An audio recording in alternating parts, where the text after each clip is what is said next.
We've got some fresh new young talent doing some things that I know you haven't heard before. 1, 2, 3, listen. You got to have the why, and we know our why. So you don't need to reinvent the wheel. Yeah. Millions and millions of people have done this already. You can get help, you can get a roadmap, you can save a lot of time, money, and frustration.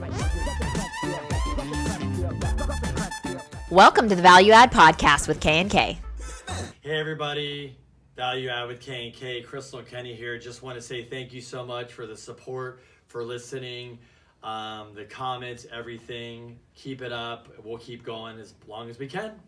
And if you like what you're listening to, like what you're watching, tell your friends about it, leave us a review, maybe even give us 5 stars. We love those. That's how we can grow and continue to bring you guys value and spread the word. Thanks, guys. Hi, everyone. Welcome back to another episode of the Value Add Podcast with K&K. Today, we have Annette and Valerie with us. They are with Nami. That's the National Alliance for Mental Illness.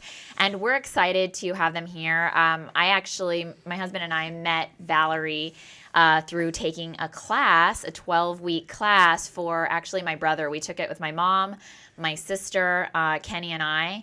And basically learned all about mental illness. My brother is schizoaffective, and so we took it as a family in order for us to learn coping skills. And honestly, I don't know why we didn't do it sooner. It was just, we got so much value out of it. We learned a lot, and we learned how to deal with things as a family.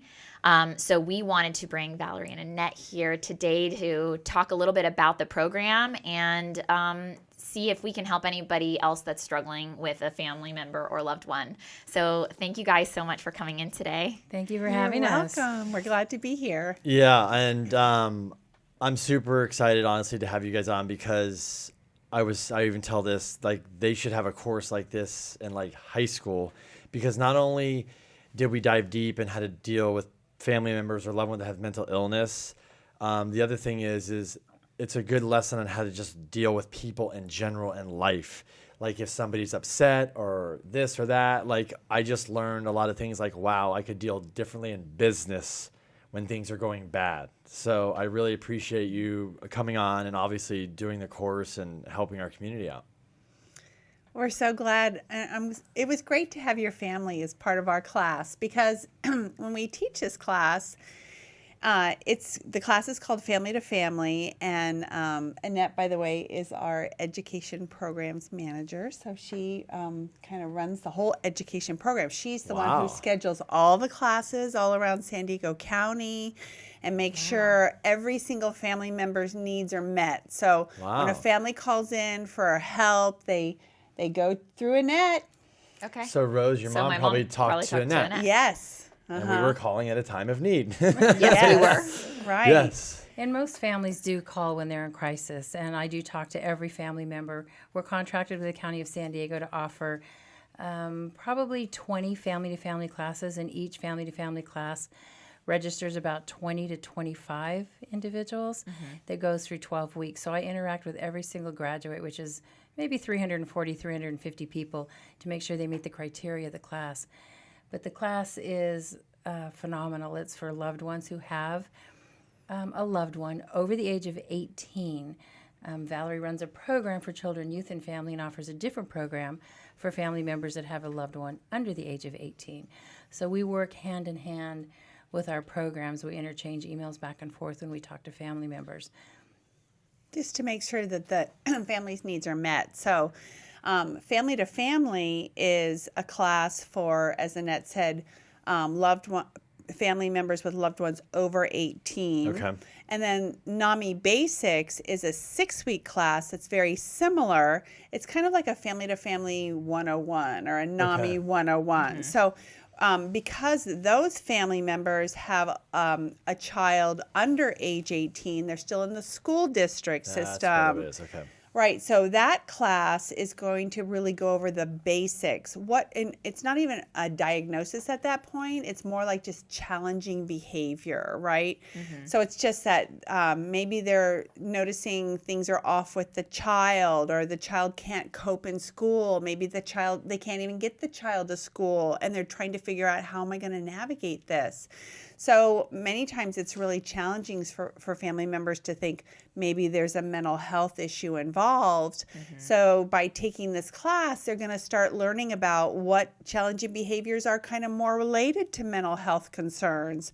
What can families do to try and navigate through this? And then there's some crossover classes. Like in our class, we had the communication workshop, which I think you guys really got a lot out of. Yes.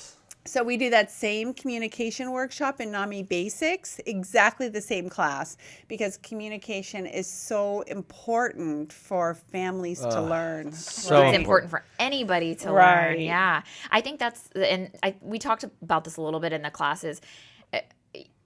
I know people come to you always in crisis because it's like, you don't want to believe that this is the issue, and then you're kind of hoping it's a phase or it's going to go away, and then you're in this conversation of like, come on, get it together. Like, what are you thinking? Snap out Come of on. it, Yeah. right? Yeah. Just snap out of it. Yeah, that's true. Yeah.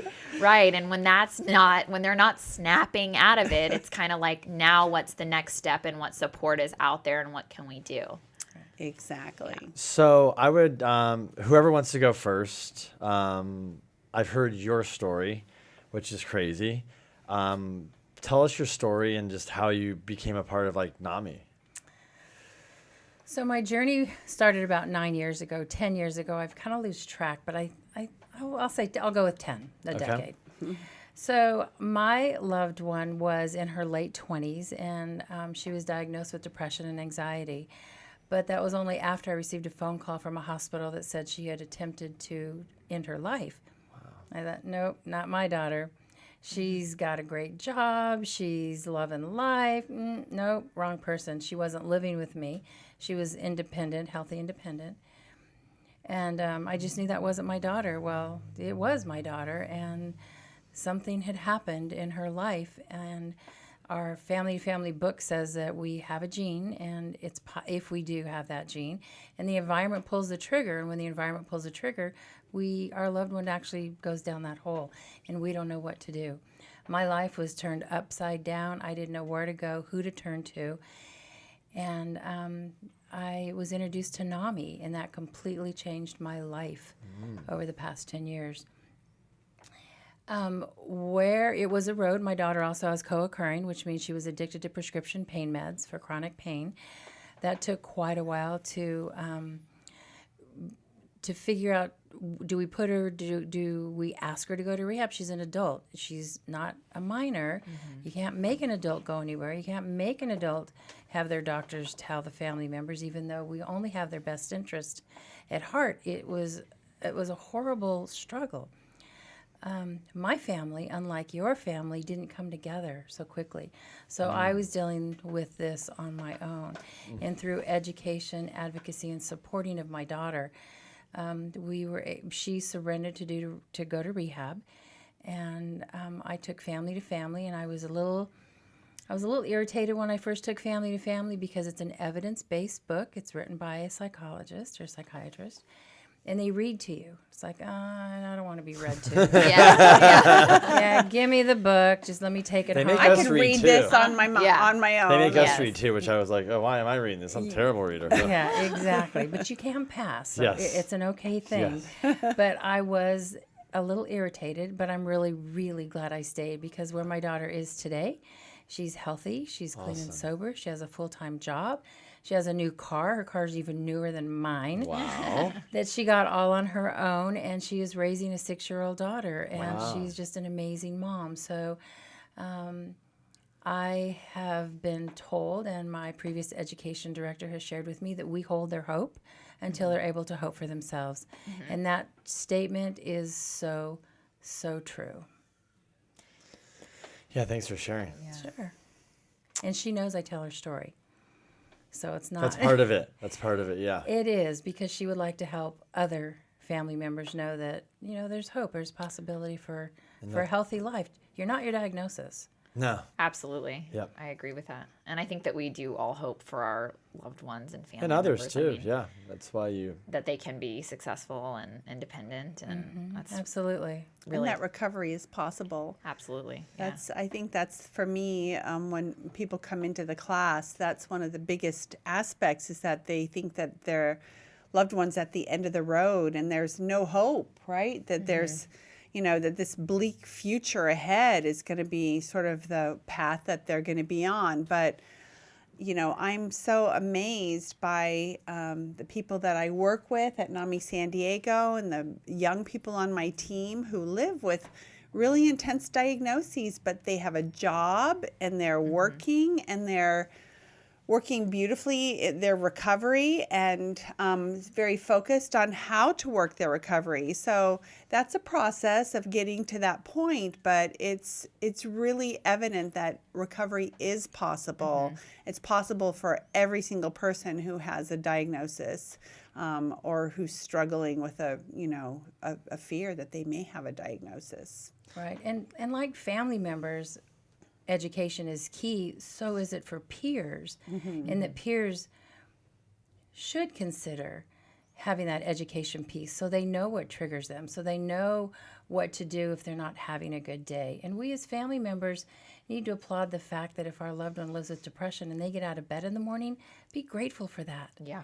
Absolutely be grateful for that. That's a good point. In another program for Nami called Next Steps out of the San Diego Psychiatric Hospital. It's another contracted program. And they assign peers and family support specialists to anyone who has been in the hospital. And they help that peer navigate the system. Because the system is pretty tough to navigate on your own, even for someone who does not live with a mental health challenge. So in that particular program, we would take them, we would help them get their Medi-Cal, take them to the county offices if they needed, whatever they needed. If their SDG&E bill wasn't being paid and it was going to be turned off, we knew where to take them, so it would be paid. Yeah. So it's helping them and supporting them through and navigating the system. That's really cool. Valerie, can you kind of share your story? Sure, yeah. So my story began, my son is now 22 years old. Okay. And but things really began to get rough for him when he was about 10 years old. Wow. And so... Lift the mic up a little bit. Is that better? So when he was 10 years old. So what happened was things just got really rough for him in school. I didn't really understand anything about advocacy or how to do this. So we were just kind of working through it together and as a family. But when he went into middle school, things got even tougher for him. And he used drugs as a self-medication tool. And a lot of our youth, if they don't really get the help that they need, that's an easy avenue for them to kind of take matters into their own hands. Of course, he was hiding all this stuff from us as parents, and so we didn't really know what was going on. But by the time he was a little older, there were some, he was getting into some trouble with the law, and we were getting called out in the middle of the night by the police that they had our sons, and he was taking our younger son along with him.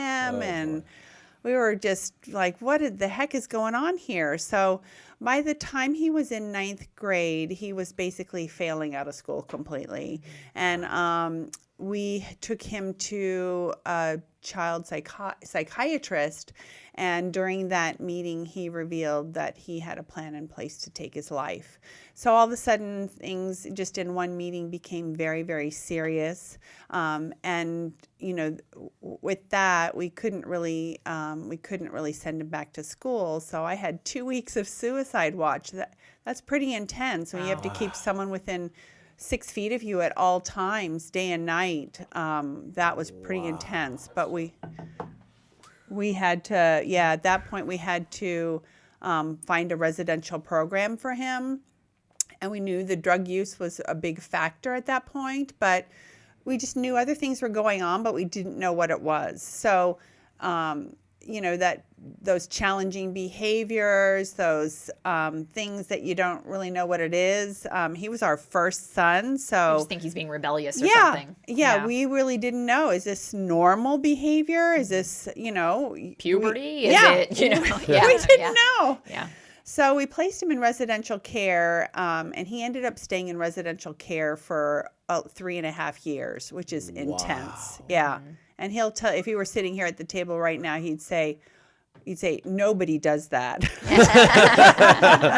Wow, that's a long time. It's intense, but we would try to bring him home, and he'd resort to old behaviors and be in trouble within no time flat. Go back to all of his old coping, Coping mechanisms. coping tools. Yeah.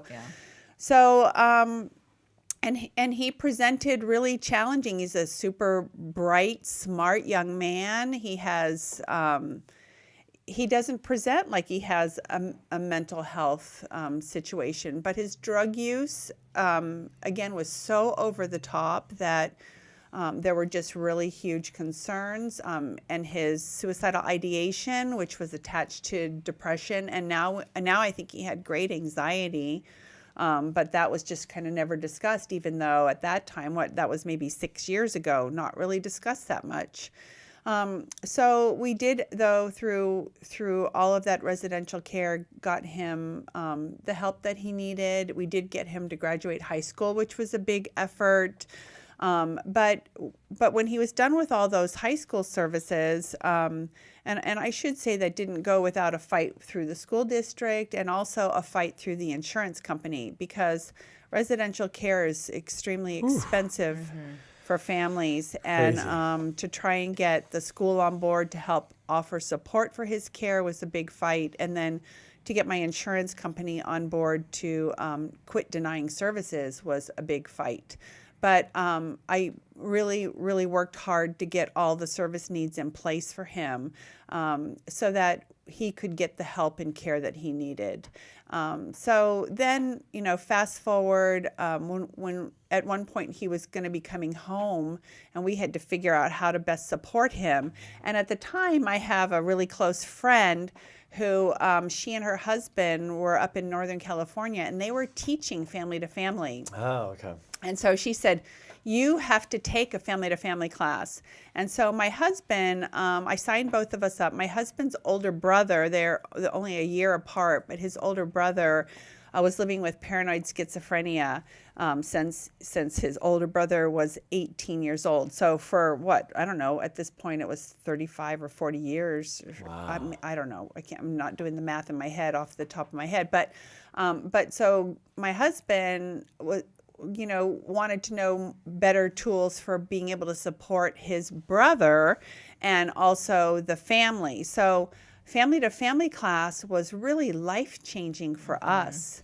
And I know that Annette mentions her old, I don't know how you described Anita, but Anita was my teacher. Anita Fisher, the previous education director of Nami San Diego. Right. And so I just happened to have Anita Fisher as my teacher.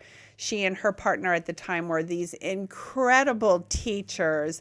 My husband and I learned so much, and we completely fell in love with Anita and her partner too. But Anita was just phenomenal. And at the end of the class, Anita invited me to teach the class. I should say that during the class, I learned about advocacy. I learned what advocacy was. I didn't know that was a thing that I could do. I just knew that that's what I was doing for my son.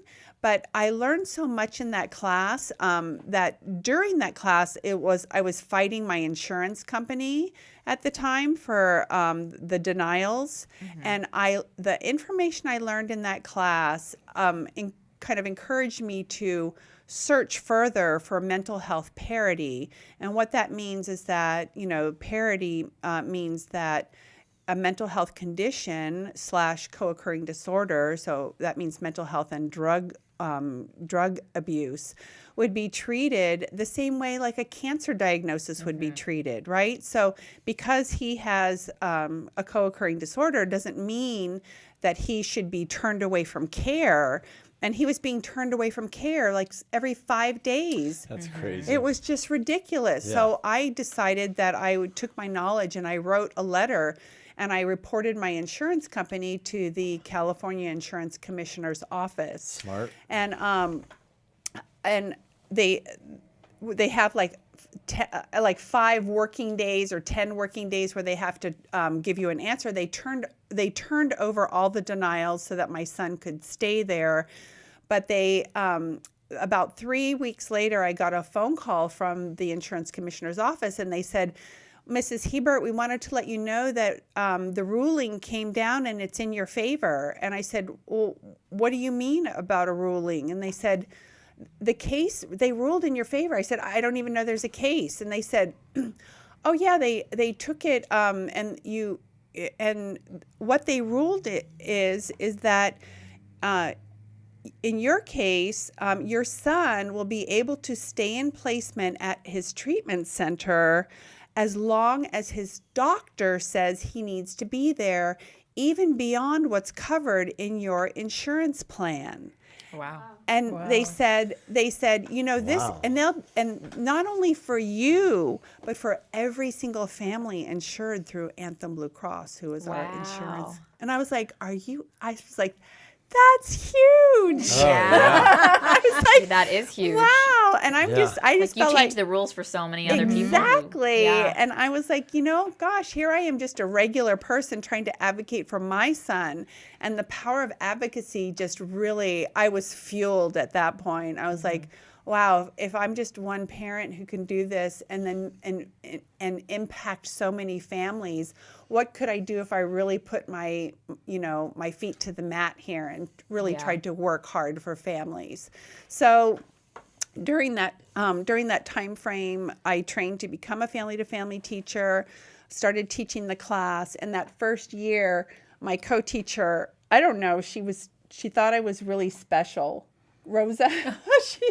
And so what happened, and I don't know if that had anything to do with it, but I was invited to apply for a new contract that had just come to Nami, San Diego, surrounding the Children, Youth, and Family Liaison. So, and what the Children, Youth, and Family Liaison, this was a new contract. I shouldn't say it was a new contract, but it was offered to Nami to help be the liaison between behavioral health within the children's system of care, and then the family and the community and the county service providers that need that liaison. So I was very excited by that because I felt that being able to use my personal lived experience of what we'd experienced in our family and try to navigate and advocate for families across the board really spoke to me. So I was very thrilled to start working in that department. And last summer, I guess I received the promotion to the program manager for Children, Youth, and Family Liaison. And so my focus is really to help those families with young children, because I do believe that young children who are just experiencing those problematic, those Initial signs or something. the initial signs, just the challenging behaviors.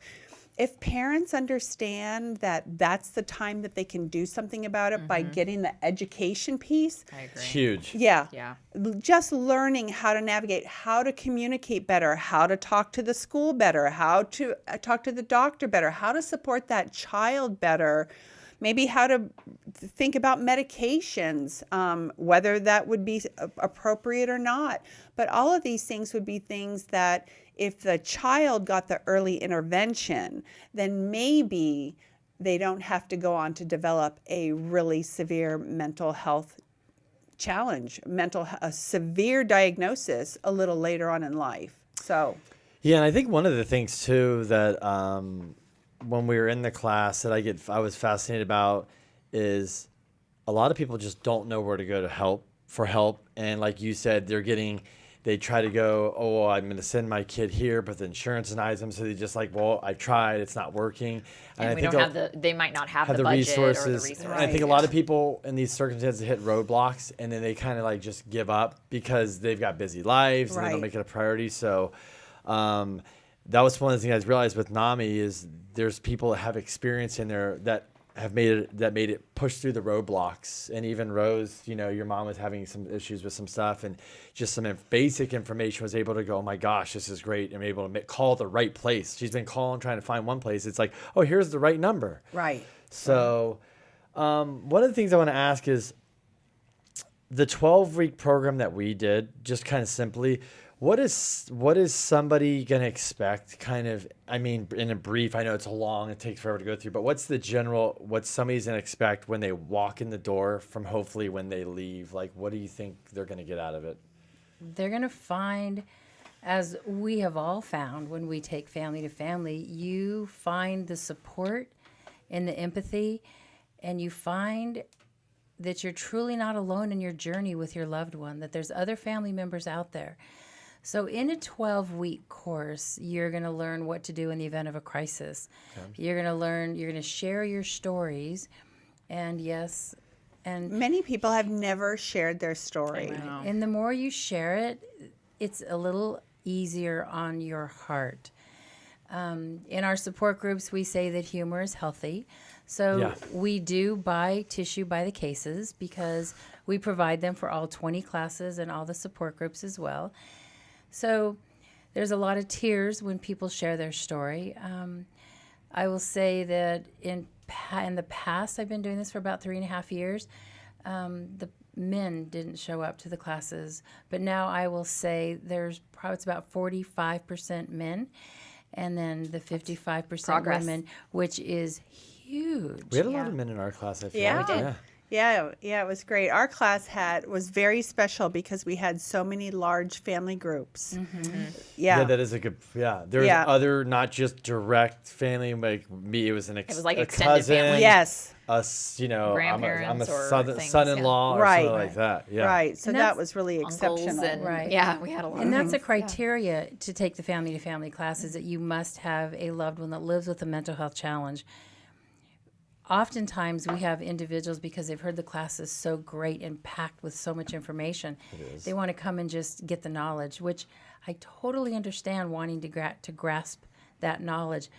But that's not what the class is for. The class is for family members who want to learn and educate themselves on wrapping their arms around that loved one that has a mental health challenge so their lives can move forward. In going back to talking to the classes about the different pieces of what they can expect, there's communication pieces where we simulate a little bit about what it's like to live with schizophrenia and the voices. Yeah, I remember that. Mm-hmm. And how using the I statements instead of the you statements. Yep, I remember that. I statements, and I share Can you that give an with example families. for an I statement? You just give us an example. Oh, sure. This is huge.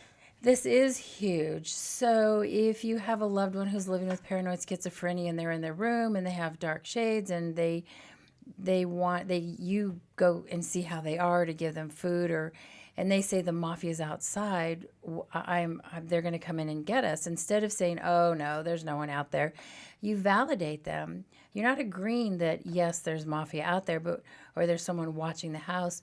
You would validate with them that must be really difficult for you, or I hear what you're saying, but not saying, oh, definitely they're out there. Or it's not really saying, hard. what are you talking about? That's Right. ridiculous. Because that's technically pushing them further, because what you're trying to do is build trust. Yes. Okay. Yeah. And I think So changing the vocabulary, that's Right. one big thing that I learned, is changing your words. Right. Just simply from like, that's crazy to I get it, I understand why you feel like that way, Yeah. can literally start the changing the focus, relationship right. and everything. Yeah. And it's really difficult for a family member who wants to go on and on and on and on with that loved one because they're not sure how to communicate with them, and they're just so frustrated that they can't just pull up their boots and move on in their life. So it is a really frustrating piece, but I've had families after families after families say that just changing and just the way they communicate with their loved one has made a huge impact in their life. Sure. Mm-hmm. For sure. Yeah, and I think the other add-on to that is the difference between the you statement and the I statement is oftentimes when, like Annette just gave that example of your loved one in a room with the shades drawn and doesn't come out and thinks the mafia is outside, sometimes the reaction might be, oh my gosh, what are you thinking? You should be doing this and you need to do that. And you need to get out of here and you need to, clean your room and open your shades, But the I statement would be something more along the lines of, I feel anxious when you stay in your room all the time. Yep. Yeah. Right. So you just say a short statement that for them, when they're hearing it, maybe instead of us like attacking them verbally with our words, then the focus comes back to what their actions are, how it's impacting their family member. And so they might start to think about things differently, right? They might start to think, wow, I guess You do. I didn't mean to make them feel that Yeah. way. Or They do care. And wow, Yeah. my mom's Yeah. upset or Yeah. she feels uncomfortable. Yikes. Yeah. Right. Instead of like, what are you doing? Yeah. Because that's what we're used to. Right. That's- Exactly. And it's actually planting that seed, because if you have someone that lives with schizophrenia and they have voices going on and you tell them a you statement like, you need to get outside, and we as parents or moms or partners just continue on and on and on. Whereas if you use what Valerie had stated with the I statement, and then you stop, you put a great big red period at the end of that statement and let that resonate. Don't go on, because if you remember hearing the voices, having someone give you direction in the exercise, you can't process any of those words. Maybe the first 5, but that's it. Mm-hmm. And it's learned. It's being educated on how to process this. Yeah, I wanted to go back because one of my moments of aha moment was I'm going to just cue this up. So we were in class and you said, okay, half of you go outside now and half of you stay. We're not telling you what we're doing. We're like, what are we doing here? Because we knew. And so the people that were in the class, I think you were inside and we went outside. I think it was Rosa, right? Yeah, Rosa And usually takes the outside people. So she gives me this card. I'm just gonna talk to me, and she goes, "Okay." It was like, the sun is out. The weather's 72. So you're gonna walk back in class. And everybody's gonna be sitting down. Don't worry about what they're doing, and you're gonna go from this person to this person and say this thing over and over in their ear. I'm like, okay, and then the class was, I think, what were they doing? They were drawing. They were drawing. They had to follow a set of instructions to try and draw a particular picture with a certain outcome. But it was a simple picture, though. Simple, yeah. Like if there's no distractions, Yeah. it would be easy, Yes. breezy. So we walk in, you're sitting there, and all of a sudden they just go, don't worry about anybody else, just do what you say. So I'm talking this, and somebody else is saying another thing, and it just sounds like utter chaos in there. And I remember, and all of a sudden somebody's like, you're like, stop. Everybody stops, and they're like, how do you guys feel right now? I'm like, this is chaotic. And they said, well, this is what it's like. You've had it for 5 seconds to be in the mind of somebody that's schizophrenia. But also, I think only one person got the picture. Yeah. Out of Yeah. everybody. Yeah, I mean, and that, so, and you know, if you probably put a whole room full of people who are struggling with the effects of schizophrenia together, maybe 1 or 2 would get the directions right. And I believe there's 8 or 10 people maybe sitting down, Yeah. and there's 10. So out of 10 Right. people, one got it right. Yes. And basically everybody in the room, when you said stop, this is what it's like, everybody just, we were all looking at each other like, wow. Yeah, it's very, very eye-opening that all of a sudden, you have immediate understanding of what it must be like to be in the mindset of someone who's struggling with schizophrenia. Yeah, in my mind, and I know some of the conversation was there, but my mind went to, I'm driving down the street and I see a homeless person, let's say, and they're screaming at a tree or Right. themselves, and they're in a manic state Right. of this. And before you'd be like, what is, like, get it together, Yeah. right? Because we're uneducated, Yeah. we don't know, we're just stupid. Yep. You make stupid comments. Now I drive by and you're like, wow, I can only imagine what's going through that on. person's mind right now. Right. And I was like, told Crystal, like, if that was me, I would jump through a window or off a bridge, because that, in your mind, it could be like Yeah. that for going on forever. Right? And it also made us kind of like look at the situations differently, because I remember one morning we went out to breakfast in North Park at the Mission. Yeah. Or no, not the Mission. Whatever it was, Swami's, and they had the windows open, and there was a woman walking by, a homeless woman, and she was screaming at everybody sitting on, like, in the morning, beautiful Yeah. morning, and everybody's like enjoying their breakfast, and this woman's like screaming at everybody, and everybody's giving her the looks. But everybody and dealt with it pretty good. everybody dealt with it pretty good. But there were a couple people like getting the phone out to take the picture, and you're just like, oh, yeah. I feel awful. Yeah. Because you just think this person's going through something and nobody's helping them. Right. Everybody's just kind of watching. And Somebody did go over and give her something that I Yeah, know they did. some lady knew how to deal with her, went over, gave her this like I think something, and it calmed her down, and I think they deal with her a lot. But that's when Crystal and I literally were like back to the Nami class. We're like, remember the time? Yeah. And we just think differently now. Yeah. And yeah, even you the have more compassion and empathy for what somebody who's in a crisis is going through. Yeah, and even the I statement when Crystal and I, which I'll be very transparent if we're not agreeing with something, but this helps people, is it could be just as simple as having a discussion or a disagreement with your significant other. And she would be like, I get uncomfortable when you're like this. And sometimes we joke, I go, you're going Nami on me or something, you know? But I mean, that's just, but it's helped because it stops me in my tracks. And I know, because she says that, I think, oh my gosh, like this is bothering her. I can't really respond in even me, like I can't respond like, that's ridiculous. I have to just respect it. Yeah, because she's telling you how she feels. Yeah, and those are her feelings. She's somebody who matters to you, and you're like, wow, I don't want to do anything that would make her feel that way, right? So. And also, I think I always tell Kenny, now what we've learned, but this helped us further, is like, keep your eye on the prize. Like, what is your desired outcome to this situation? Yeah. And even though it might feel like you need to say, like, you just get it together, you're like, is this really going to get me where I want to be? Right. It's like, no, this is going to take the situation in a different direction. Yes. They're not going to snap out of it. That's right. So my best chance of snapping out of it is to go with the I statements and the calm compassion down and and be Good compassionate. skill. Yeah.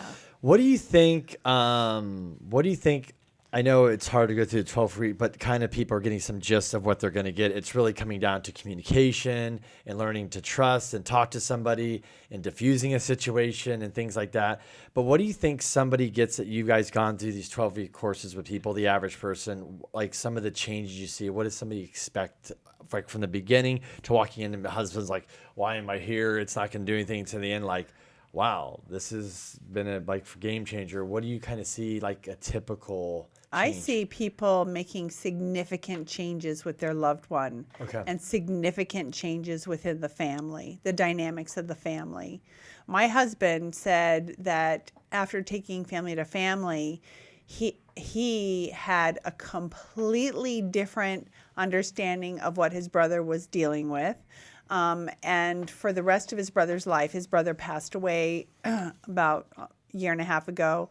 And he said that he could be more compassionate to his brother, more understanding, and have a better knowledge of what his brother was dealing with. And he could share all of that with his parents and his siblings, so that in hopes that the whole family could gain some level of understanding about what his brother was dealing with. Right. And I also think communication is key, but I think every family member that takes Family to Family, they are looking for something specific when they take Family to Family. I 100% agree. And that book is 2.5 inches thick. It's a big book. It's a gigantic book. And Is they, it better?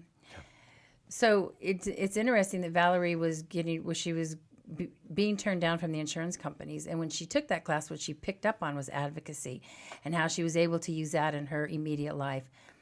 A lot of family members will do the same. They're looking for that piece in that book. It gave Rose confidence. Right. Right. And if you were to take that book today and open it back up and read Take the class again, or just you will see something different. You will learn something different. I do that now. I teach the classes Valerie teaches, and we learn something different every time. Based on your need. It really is. It absolutely Where you're is. at in that moment of time in your life, because you might have recovered. Right. And we talked about that because I think we're all in different stages with our loved ones. And it doesn't mean that when you move on from that stage that it's over. Yes. You might find yourself back at that same stage in another time. Right. I forget what those 3 steps or 4 steps were, but advocacy is the last one. I know that. Yeah. Oh, here we go. It's dealing with go. the There's your cheat catastrophic sheet. There's my cheat event. sheet. Yeah, learning to cope. moving into advocacy. So it was kind of interesting for us to all kind of gauge where we were in that cycle as well. So, and just because the emotional stages, the predictable stages of emotional reaction, if you're in crisis, that doesn't mean that you're going to go 1, 2, 3 from step 1 to step 2. You could be in step 2 and go back to 1, being in crisis again. Or you could be in advocacy and still jump back to 1 again. We've done that many times, Valerie and I together, with our own family members. But Valerie had talked, and you had asked Kenny about what we've seen in family members. And I do see and have seen many times, because as I met you, I go to the 1st and the 12th of every class. That's right. And on the first class, some folks are sitting in the back with their arms crossed, don't want to be there, didn't ask to come, just not wanting to have it. But on class 12, they have said that their loved one has shared with them they have become better parents, a better mother. We've had, I've heard husbands and wives and partners say that it literally saved their marriage because I could see that. We were there. I think there's a few. I'd say, yeah, for sure. They actually got on the same page, because when you have a loved one that's living with a mental health challenge and you have a mom who's saying, nope, getting a restraining order, want to detach with love, want nothing to do with it, and the dad or the partner saying, oh no, they're staying right here in the house, that creates a huge strain on that relationship. Mm-hmm. Absolutely. Not that it's a guarantee that it will happen, but I have heard that it has happened again and again and again. I read every evaluation. Well, it brought our family closer together too, because Yep, I'm definitely the bossy one in our family, and I'm the more harsh one, I guess. You know, if my mom can't say no, she says, ask your sister, and they say, never mind. So that's always been me. So I always take that hard path, but it did help me to be a little bit softer in situations with my brother. And we were kind of going into a really good place with my brother in that class. And now we're in another challenging place today. So again, if we were in maybe learning to cope, we're now back to dealing with a catastrophic event. And it's really helped us to come together as a family and make the decisions now that we're back in this place. And it's also not, I mean, it's stressful for my mom, and chaos. it's stressful no matter what, but we have learned tools and coping mechanisms, and that, you know, we can always come back to Nami when we need help with different resources. Yeah. And there's always the support group. So Yes. the support groups are just kind of like a little booster shot, right? So you just get that little piece. And for families who feel like they need it regularly, we have the monthly different family support groups that they can come to, and they can take advantage of the support. Right. So and that's true. We have the support groups, like the co-occurring support groups, and that's where the other family members come together for the group wisdom of other family members. It's structured. There is a facilitator, but the foundation of the support group is to get group wisdom from someone who is in crisis and is maybe not able to get into a family-to-family class, and they just need that support, knowing that they're not alone. But I also wanted to say that Valerie and I are not clinicians, psychologists, psychiatrists. Nope. We're moms that have lived experience, that want to help other family members find their journey a little softer than where I started out 10 years ago. Yeah, one of the things too that that I learned when I was in there, and we were talking about this earlier, is that some of the stories are in there as parents that their kid was younger and they thought they were lazy or just dumb or just didn't care, or they had learning Rebellious disability or or rebellious, or they're just no motivation. And then fast forward, they're in this class and maybe they went through 5 years or 10 years of trial, and it's gotten worse and worse and worse. And, you know, they were struggling because they were going through and reading some of these things, and you look at like, oh, my loved one has this, and you're like, maybe that's not what it is. And I think they realized through the class or before that my kid has something else, and they're going back and they're kind of now having regrets, being, man, I was so hard on them. I was mean to them. I was like, what's wrong with you? I was saying all the wrong things for 5 years. Yeah. And they're having to deal with that now. And that's why I totally agree with you. That was one of the things on the podcast I want to talk about is, if your kid's young and you're seeing signs, wouldn't you just rather just look under the hood, check it out, make sure it's Try evaluated. to give your child the support that they need to navigate through this and the tools, because they are going to be an adult one day, and you're not going to be able to force them into a rehabilitation or therapy or medication if that's what's needed, because that's the thing that in our class, what everybody's struggling with is that we couldn't offer that support. And if someone's in a manic state, or they're in kind of denial, or they don't want to do these things, you can't force them. Right. So that's the hardest part, I think, once they become an adult, is there's nothing, and then you go back to, we didn't give them the tools and now they don't want to take charge of that. So, or they're coping, or we, you know, and like, just like you said, in our case, they're coping with the problem. Maybe it's a correct medication that will help stabilize, and then they can live somewhat of a normal life. But instead of using that medication, they're using, you know, crazy drugs or things like that, and because that's all they have, that's what they know. But there are people thriving too. I mean, you hear stories. I think it is becoming more of a topic now that people can thrive just because you live with mental illness. I memean, people live with all kinds of other health ailments, you know, and live successful, productive lives. Right. Well, we always tell, because we also do another program called Ending the Silence. It's a program where we go into the high schools, middle and high schools, and we teach the kids about early signs and symptoms of mental illness and what to look out for, either within yourself or for a friend or even a family member. And so the really great thing is that we tell the kids that a mental illness is kind of like any illness that you might have in your body. Like if maybe you sprain your ankle and you might have to go to the doctor, you may have to stay off your ankle for a while, you know, you might have to take some pain medication or splint it or something until it gets better. And it takes some time, but it does eventually get better. And then one day you're going to be walking on your ankle like before. So we tell the kids that the brain is similar. You know, if you experience depression, and if you know that you're receiving these symptoms and experiencing this for over like a 2-week period, then it's time to find a trusted adult and talk to them and figure out what's going on here. And it might be a situation where you might just need some intervention until your brain gets healthy, because that brain just might need maybe some medication for a little while, or maybe you just need to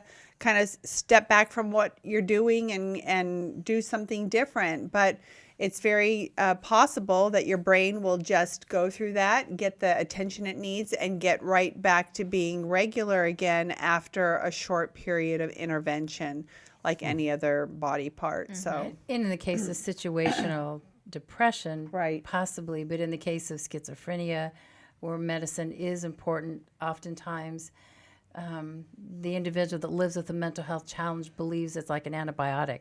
I'll take it for a while. I'll do the treatment.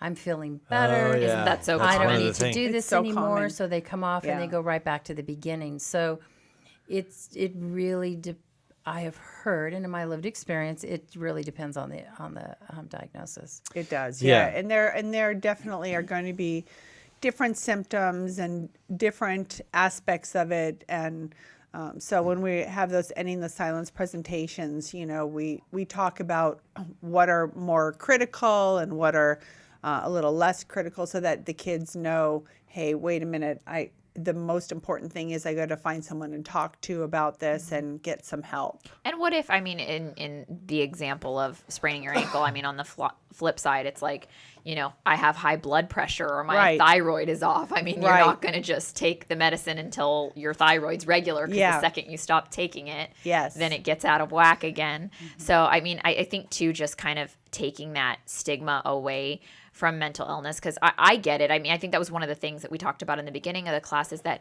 a lot of us are ashamed of our family member or our loved one, that we think they should be normal and they should act a certain way and they shouldn't embarrass us. So we hide them and sweep it under the rug and we don't talk about it. But the one thing that we noticed in the class too is, I mean, probably anybody you would share your story with would have some sort of person that they have come in contact, whether it's a extended family member, somebody in their family, a friend of somebody that does deal with mental illness, and that, you know, there's nothing to be ashamed of. And as you mentioned, there's a lot of support that you can get, because through sharing our stories, each one of us has dealt with a situation where we didn't have the tools, but maybe you did. You know, how many people have been denied from their insurance company and didn't write to the commission of Right. insurance, or, you know, these kinds of things. So each of us could learn from each other and our stories. And that was a really powerful thing that I think everybody opened up. I mean, that's when the tears started coming and flowing, and when all the tough guys kind of started to open up. So and the statistic is that 1 in 5 people in our world is touched by mental illness in some way, shape, or form, meaning they might have a loved one, or they might have a close friend or a neighbor.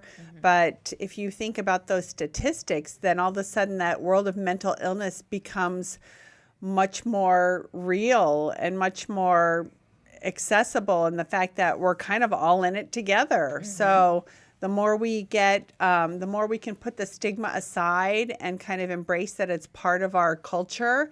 And when we start talking about it and we stop hiding it under the rug, then that's when things will really change in our culture, and mental illness will be much more acceptable. And we are seeing that. We're seeing more celebrities come out and speak about it and being more open about it. And it's really important because it's not something that should be hidden and swept under the rug. And also for the person who deals with it that feels ashamed that they should just be normal or be a certain way. It gives them at least the freedom to say, hey, this is something I need help with, and to be open about it. I'm not going to get judged, or I'm not going to get fired from my job, or my family's not going to disown me, or all those things. So that was really valuable for us, because I definitely dealt with the shame side of it myself. I mean, I was ashamed to say, my brother is schizoaffective. I wanted to be that kind of like normal person, or people might think I'm weird, or people might lose respect for me, or people, all those things that kind of go through your head, and especially if it's your child or your spouse or your sibling. Pretty normal. Yeah. So what you have to leave at 12:45? Soon. Okay. We can Thank you. Yeah. So somebody that's listening to this today that has a family member, loved one, and they something's off, it doesn't seem right, or they're maybe really abusing drugs and they think it's because they're coping with something else. What's probably some of the first steps, and they just don't know where to get started? What do you think some of the first steps you'd recommend them taking? I would recommend they step into a family support group. Okay. Where they can hear from other family members who may be experiencing or have experienced what they're experiencing. They're all over San Diego County. Nami San Diego has support groups. Depression Bipolar Support Alliance has support groups. The VA has support groups for their vets. But just definitely step into a support group.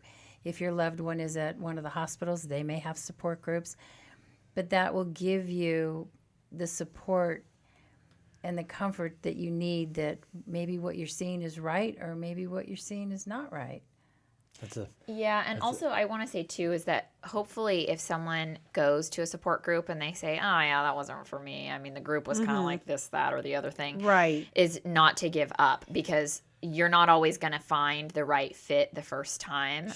But that's not try several different ones, because I promise you get the right one, it will change your life. It's worth to go to 3 or 4 more. Right. So there are some support groups that have 6 people in them. They're very intimate. I was at a support group 2 weeks ago. There were 18 people in the support group, and they deal with the ones that are in crisis first. So every support group, there's one every week up in the North County, but most support groups are monthly. And you can go to every single one of them until you find the one that's the right fit for you. Sure. Yeah. And the other thing is that, for people who are struggling or they just want more information, the internet is a great resource, but I would definitely check out NamiSanDiego.org. Okay. We have a lot of content. If they're a family with children, under the support tab? I think it's a services tab. Yeah. And then you can, that's a drop down menu, and one of the top ones says Children, Youth, and Families, and that will take you straight to the Children, Youth, and Family Liaison website. We have a resources page there with all kinds of things that families can look into. There's a meetings page so they can find out when are the upcoming meetings and get involved. And we even write blog posts. We curate blog posts that really are pertinent information for families to read about, and we just invite people to learn more about us and realize that they can trust us and become involved. And they can call, too. Yeah, they can call. Yeah. They can call. Valerie's number is.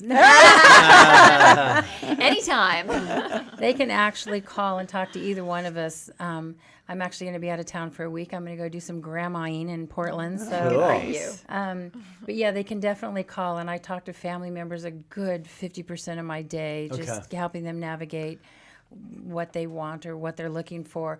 But also on the Nami website, go to services, go to education, family to family. You can look and see what classes are open. We're at the end of our fiscal year, so I'm opening the last class, which is closed, in North County, and then we'll start classes again probably in May, and we'll run them through the end of June 30th of next year. And it's about 20. We offer them in Spanish, English, Arabic, and Vietnamese. Oh, wow. Oh, wow, that's cool. I didn't know that. A couple questions before you have to go. If somebody's not going to go to class and they're listening to this and they're dealing with a tough loved one, and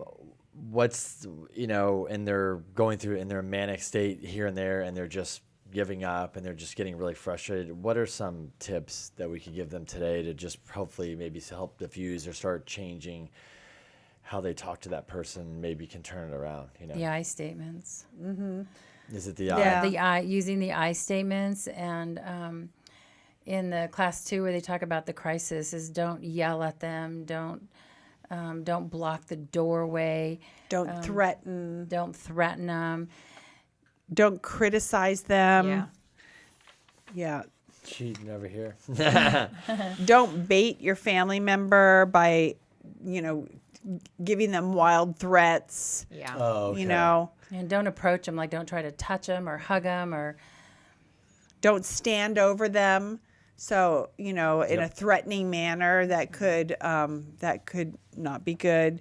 And sometimes you might want to avoid direct eye contact, and don't block the doorway. But we always say to family members, the most important thing is safety. Safety is number one. So if you feel that it's not safe, definitely you need to call 911. The other thing is, if it's a mental health situation, we encourage you to call 911 and ask for the PERT team, which is the Psychiatric Emergency Response Team. PERT has clinicians that are involved, and the officers are trained to be able to diffuse the situation.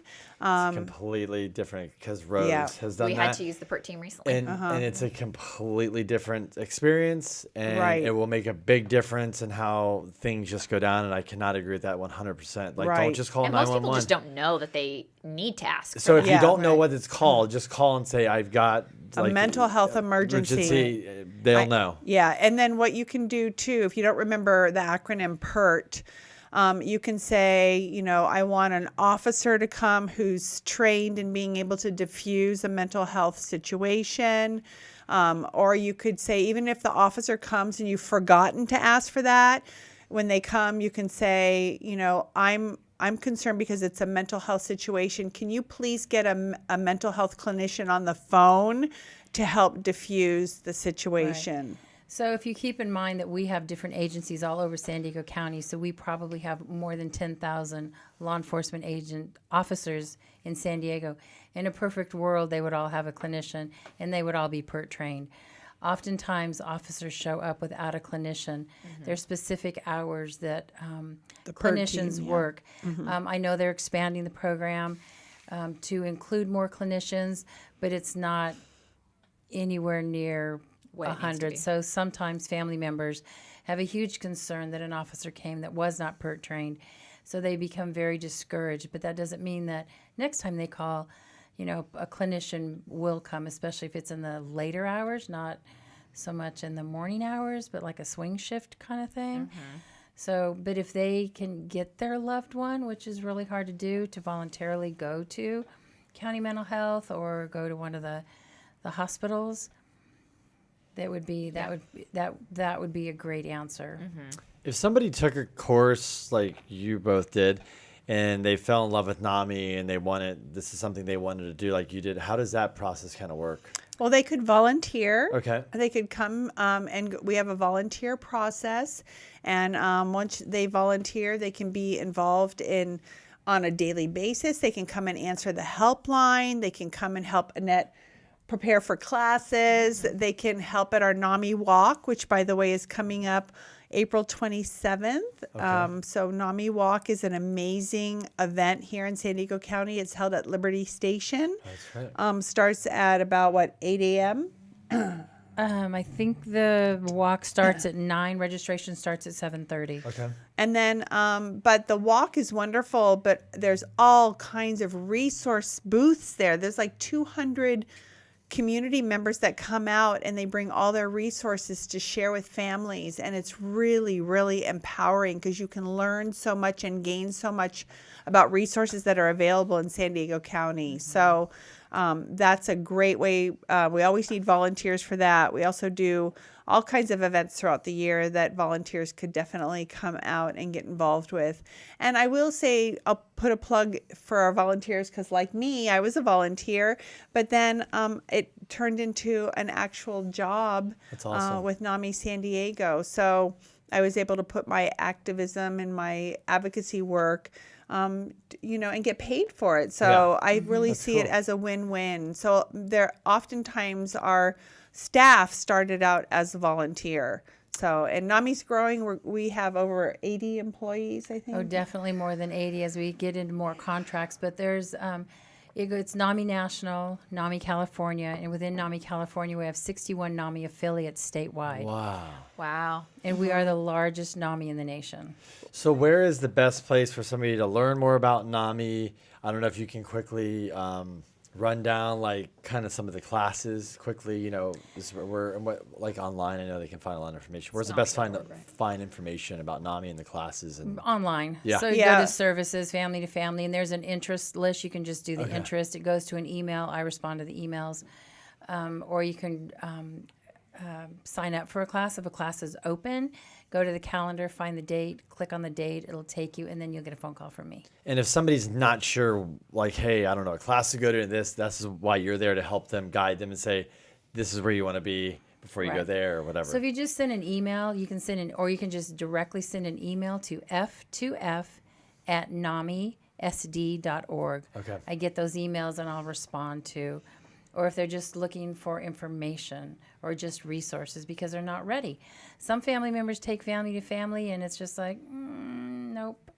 They're just not ready. Not ready. So they Yeah. step away from it, but we They usually come see them back. again. Yeah. Well, and you mentioned something is that Nami is nationwide. So it's not just California or No. San Diego that No. Nami is everywhere. So if somebody does have a family member or they're living out of the area, that they can Right. find a Nami in their location. It's Right. actually worldwide. Oh, wow. They teach in Italy. They teach in other countries as well. Nami National also has a program. It's called Nami Homefront, and it's for family members who have an active military or a vet that lives with a mental health challenge. And we believe we know stigma in our lives is high. In the military, it's over the top. Yeah. So they have an online course where family members can take a 6-week NAMI Homefront. Talks about all the diagnoses that your vet or your active military personnel would possibly have. And it's all done on a webinar. And they can go to NAMI.org and look for that.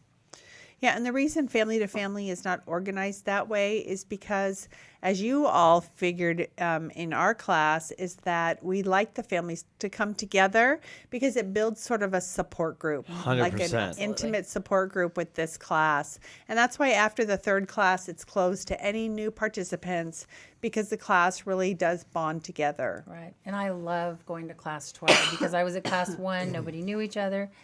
Class 12, you have a celebration, you have a potluck, you have certificates, and nobody gets up and leaves. They don't want to leave. They want to Yeah, they stay do. with all the individuals that get how they feel. Yeah, and I know you have to go, and so hopefully you will come back again because I'd like to dive into more topics. It's so hard. That's why I said one podcast. It's tough because there's so much to dive into. But I wanted today to give an overview of kind of about Nami a little bit, some of the stuff people are going to experience, some of the high level stuff I think that's just common that we kind of caught us and grabbed us. And the other thing is just quickly is like, we ended up in the class because we're at the point where we're like, we're going to deal with somebody in our lives that is probably maybe going to get better, maybe not, but there is going to be ups and downs. And when things are up, that's great. But when things are down or we're in a crisis mode or something, is how we deal with them, come together as a family instead of fight and argue and get pissed off at each other and make it 100 times worse. Right. And I think this class, to sum it up for us, meeting other people and experience that we're not alone and that just normal people. We ended up knowing 2 other people in the class, which is crazy. Yeah. But just going through that really helped us. And that's why I wanted to kind of like pass this forward and have this podcast, because I know that people are struggling with this stuff. And I know oh, I'm busy and excuses. Well, we're busy too, but we made the time. And then I was actually, every week I was looking forward to going to class. Yeah. And when we missed it, I was actually kind of pissed off. Yeah. Because I wanted to go. That's how it was for my husband and I. We're like, oh my gosh, we can't miss that class. Right. Well, each class builds on the next. Exactly. And you don't really want to give it up. But I really have to share, it's the teachers like Valerie. 100%. They're not paid. They do not get paid mileage. They are volunteers. I have over 50 family-to-family teachers who do this because they want to give back to other family members who also have a loved one that's experienced this, and they want to share their experience and to give them the hope that it's okay. Yeah. They're going to be okay. Yeah, and the cool thing is that you bring food every time. So there's a little potluck. It's right around dinner time. So I just want to say, people, it's not some dull, boring class. You get in there, it's eat. Interactive. It's interactive. It's very emotional. It's highs and lows. We have a lot of fun. You learn a lot. You learn a lot about a lot of people. Some people have it way worse than you do. And people are in different parts of life where, most of the time was on medication. It was great. And somebody else is dealing with a crisis right there, like that week or the day before or something. So we're kind of, you feel. And, we really enjoyed like going to it. Yeah. And I do want to say that as teachers, it's just magical for us to see some of the people who start the class who are so incredibly broken. Yes. They're literally broken. Yes. But through the course, they become empowered. Yes. And we see huge change. We've had people who've changed their lives around in that 12-week class. I agree. That they have gone from being the most broken people to feeling they end that class on such a high note where they've got their loved one in treatment, they've got their lives back, they have their other family members feel supported, they feel confident that they can do this. It's life-changing. Yeah, I'd say Rose, I'd say your mom at the end of it.